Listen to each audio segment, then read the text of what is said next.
Olá, família! Tudo bem com vocês? Comigo está tudo ótimo, graças ao nosso bom Deus. Estamos começando mais um estudo do livro do profeta Zacarias, verso por verso. Hoje nós vamos estudar a quarta visão. Eu, particularmente, gosto muito dessa quarta visão. Nós já vimos nas primeiras visões do profeta Zacarias, ele estando em cativeiro, que ele foi mostrando o que aconteceria durante o cativeiro, o que aconteceria após o cativeiro, e o profeta Zacarias mostrando Cristo, demonstrando que Deus habitaria novamente em Jerusalém, que de Judá viria a salvação, que foi a nossa terceira visão. Agora nós vamos estudar a quarta visão. Nós já vimos que na sequência das visões, Zacarias já identificou o momento em que Cristo viria e habitaria conosco, inclusive mudando o santuário de Jerusalém para habitar em nós, conforme nós sabemos que o nosso corpo é templo do Espírito Santo. E agora nós vamos então para a quarta visão do profeta Zacarias, que está no capítulo 3 do seu livro, e começa dizendo assim: Então ele me mostrou o sumo sacerdote Josué. Uma coisa interessante, você sabe o que significa o nome Josué? O nome Josué, ele significa em hebraico Yehoshua, que significa Yahvé é salvação. Interessante, né? Então, agora aqui ele já vai falando Yahvé é salvação. Tá, Diego, mas ele está falando de Josué, o sumo sacerdote. O que isso tem a ver com Jesus? Calma, vamos dar sequência na leitura. Então ele me mostrou o sumo sacerdote Josué que estava diante do anjo do Senhor. E Satanás estava à sua mão direita para se opor a ele. Espera aí, ele viu um sumo sacerdote diante de um anjo do Senhor e de repente Satanás apareceu. E continua, verso 2. E o Senhor disse a Satanás: O Senhor te repreende, ó Satanás. O Senhor que escolheu Jerusalém te repreende. E não é este um tição tirado do fogo? Interessante.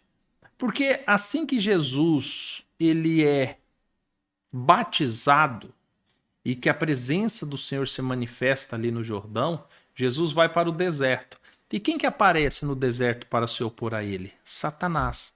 E numa das suas últimas frases, lembra que até sob o pináculo do templo Satanás levou a Cristo, sugerindo a ele que pulasse dali, que seria dado ordem aos anjos a ter respeito. Ele fala assim, ó, que o Senhor te repreenda. E aqui é dito isso, que o Senhor te repreenda, ó Satanás. E quando fala de Jerusalém, e lembrando que Satanás ofereceu as glórias do mundo, o texto aqui diz, e quem é que escolheu Jerusalém? Quem que criou todas essas coisas? Nós vemos aqui uma clara menção à parte do ministério de Cristo. Será mesmo? Vamos dar sequência na leitura? Verso 3. Ora, Josué, vestido de trajes sujos, estava diante do anjo. Interessante, né? Um sumo sacerdote com roupas sujas. Muito estranho isso, né? Então, falando este, ordenou aos que estavam diante dele: tirai-lhe esses trajes sujos. E a Josué disse: vê, tenho feito que passe de ti a tua iniquidade e te vestirei de trajes finos. Opa! Esses trajes sujos representam iniquidade, pecados. O profeta Isaías diz acerca do Messias que ele levaria nossas iniquidades. Só que aqui é dito que esses trajes seriam retirados e ele receberia trajes finos. Coincidência? Está falando de Cristo? Continuamos. Verso 5. Então eu disse: ponha-lhe um turbante limpo sobre a cabeça. E puseram-lhe, pois, sobre a cabeça um turbante limpo e vestiram-no, enquanto o anjo do Senhor estava ali. E o anjo do Senhor exortou Josué, dizendo: assim diz o Senhor, Agora presta atenção nisso daqui. Nessa frase que Jesus repete lá na frente. Se andares nos meus caminhos e observares as minhas ordenanças, tu julgarás a minha casa e também guardarás os meus átrios, e eu te darei lugar entre os que estão aqui. Jesus em um momento fala, se tu observares os meus mandamentos e fizeres o que eu mando. De repente tem essa referência e essa promessa. Porque para se tornar cristão, não basta você nascer em Israel. Não basta que teu pai tenha sido cristão. Não basta que teu avô tenha sido um cristão. Mas é você que precisa ser. É você que tem que observar os mandamentos de Deus. É você que tem que observar os estatutos do Senhor. É você que tem que andar conforme Jesus andou. E então nos tornamos participantes também do teu reino. Agora, olha o verso 8. Porque de repente eu estou falando para você que tudo isso daqui representa o ministério de Cristo nos dias que ele habitou em Israel, no dia que ele andou pela Judéia, por Jerusalém. E talvez você pense assim, não, Diego, eu acho que você está forçando a barra. Olha o verso 8. Ouve, Josué, sumo sacerdote, tu e os teus companheiros que assentam diante de ti. Josué e companheiros? Então ele não estava sozinho? Tá, Jesus também não andava sozinho. Era ele e os discípulos. Mas deve ser coincidência, não é? Ouve, os quais são homens que simbolizam coisas vindouras. Josué, que aqui representa Yahvé, é salvação. Ele e esses homens com ele representam coisas que há de vir. Certo, considerando que isso aqui foi escrito no cativeiro e Jesus só viria 480 e poucos anos depois, será que é Cristo? E aí termina o verso 8 falando assim, eu farei vir o meu servo, o renovo. Renovo. Aquele que faz novo todas as coisas. Aquele que renovou a aliança. Aquele que é o Cordeiro de Deus que habitou entre os homens. Aquele que consigo reconciliou com Deus o mundo. Aquele que levou o nome de Emanuel. No Antigo Testamento falava em Shekinah, que era Deus conosco. O renovo. Verso 9. Vede aqui a pedra que pus diante de Josué. Uma pedra. É interessante quando fala em pedra, porque há um diálogo, por exemplo, com Cristo e Pedro, quando ele fala assim, olha, tu és Pedro e sobre esta pedra estabelecerei a minha igreja. Pedro é praticamente o significado de pedra. Só que, ao contrário do que os católicos dizem, que falam assim, tá vendo? Pedro é a pedra da igreja. Não, a pedra é Jesus. Sobre esta pedra estabelecerei a minha igreja. Todos aqueles que creem em Jesus se estabelecem nele. Ele é o fundamento. Apenas uma observação. E sobre esta pedra única estão 7 olhos. Quando nós falamos sobre esses 7 olhos, nós também vemos isso lá em Apocalipse no capítulo 1 e em outros capítulos quando falam dos 7 Espíritos de Deus, que é justamente o Espírito de Deus sobre a terra.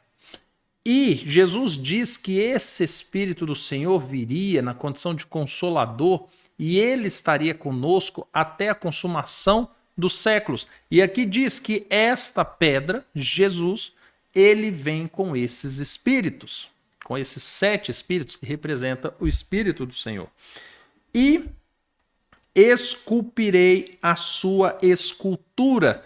É interessante porque Jesus, quando fala que ele foi esculpido, a Bíblia nos ensina que quem gerou a Jesus foi o Espírito Santo.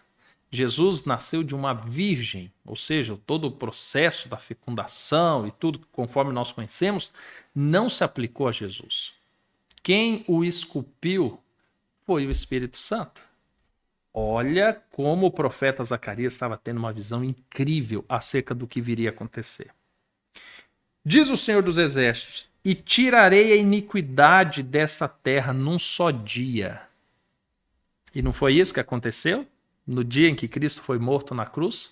Nós temos no dia da morte de Cristo a representação do sacrifício contínuo, nós temos o cumprimento pascual, nós temos a morte de Cristo na condição de expiação, tudo acontecendo em um só dia.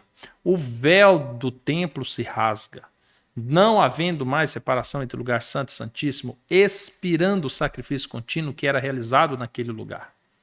Em um só dia, Deus expirou a iniquidade dessa terra, por meio de Cristo. E naquele dia, diz o Senhor dos Exércitos, cada um de vós convidará o seu companheiro para debaixo da videira e para debaixo da figueira.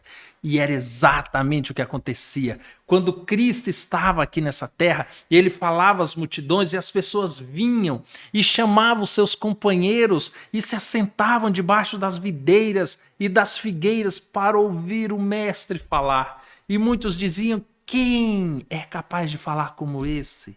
Quem é capaz de curar como esse? Certamente esse é o bendito do Senhor que nós aguardávamos. Eu falei para vocês que a quarta visão é uma das prediletas minha, porque identifica várias fases do ministério de Cristo. E aí eu volto a destacar para você uma coisa. Aqueles que olham para o livro do profeta Zacarias e não conseguem enxergar Jesus aqui, esses são uns infelizes. Porque Cristo já viveu, ele passou por aqui, você conhece toda a história, mas de repente você vê o futuro deste povo sendo descrito enquanto eles estão em cativeiro, falando, olha, Cristo vai vir, ele vai prometer salvação, ele vai andar entre nós, as pessoas virão e se assentarão debaixo das árvores para ouvi-lo falar. Ele fará nova aliança com vocês. E de repente tudo isso está sendo dito há mais de 400 anos antes. Eu, particularmente, me emociono e acho isso incrível. E essa foi a quarta visão do profeta Zacarias.